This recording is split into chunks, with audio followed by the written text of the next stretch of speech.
I want to bring in Joseph Moreno, who's a former federal prosecutor, and he joins me now from Washington. So you heard there, William Barr saying he'll allow the special counsel to continue its investigation, but he didn't go as far as to commit as to whether he'd recuse himself if ethics officials recommended it.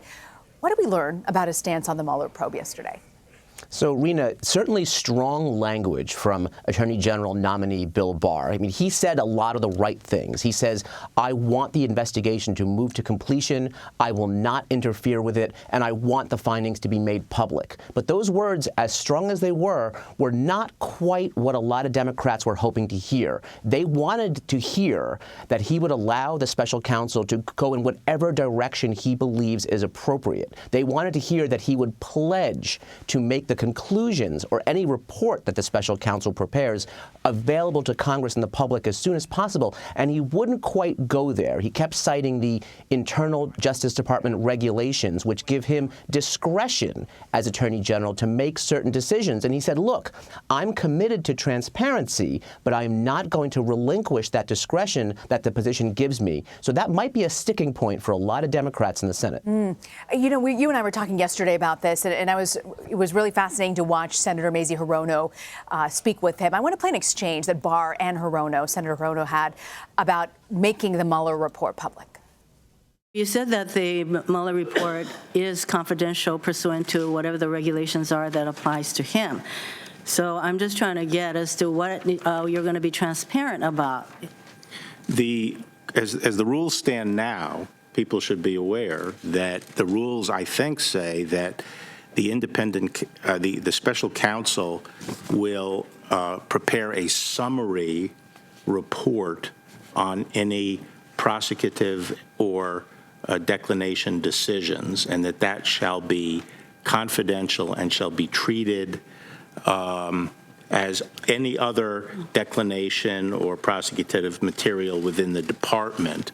In addition, the Attorney General is responsible for notifying and reporting certain information upon the conclusion of the investigation. Now, how these are going to fit together and what can be gotten out there, I have to wait, and I would have to wait. I'd want to talk to Rod Rosenstein and see what he has discussed with Mueller and what's, what. But you have testified that you'd like to make as much of the original report. And so all I can say right now is, as possible. Yeah, all I can say right now is my goal and intent is to get as much information out as I can, consistent with the regulations.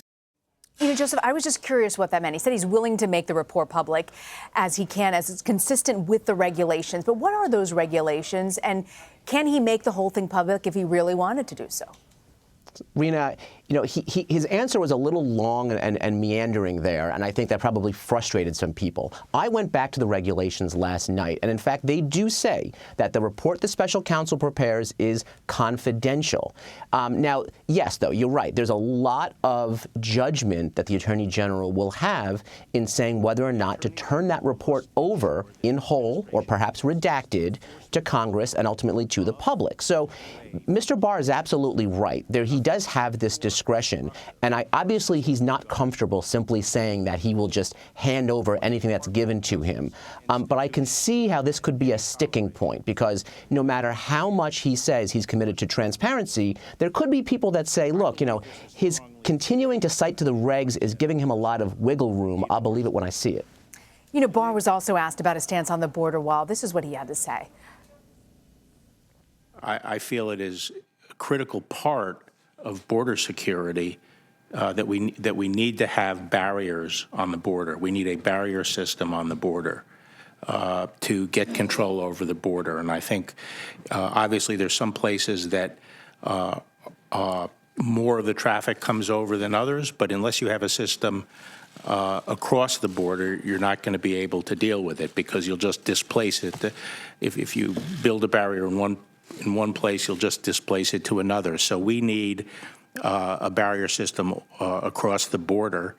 Part of that is illegal immigration, but a big part of it also is preventing the influx of drugs.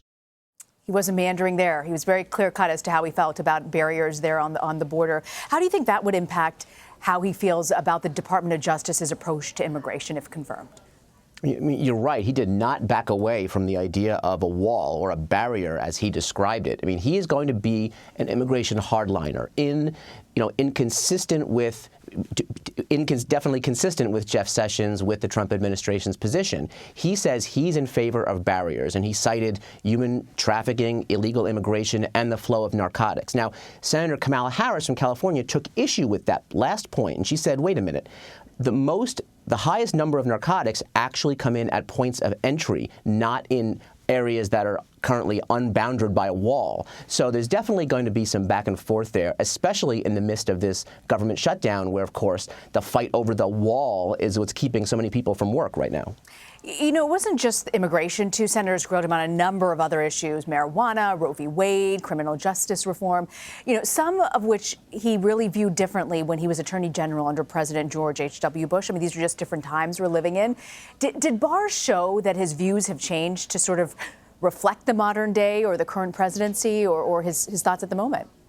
You're absolutely right. It was a bit of a time warp there. I mean, 30 years ago, almost, was when he was last Attorney General. And think about what was going on at that point, right? George H.W. Bush was president. We had a very aggressive war on drugs, including marijuana and crack cocaine.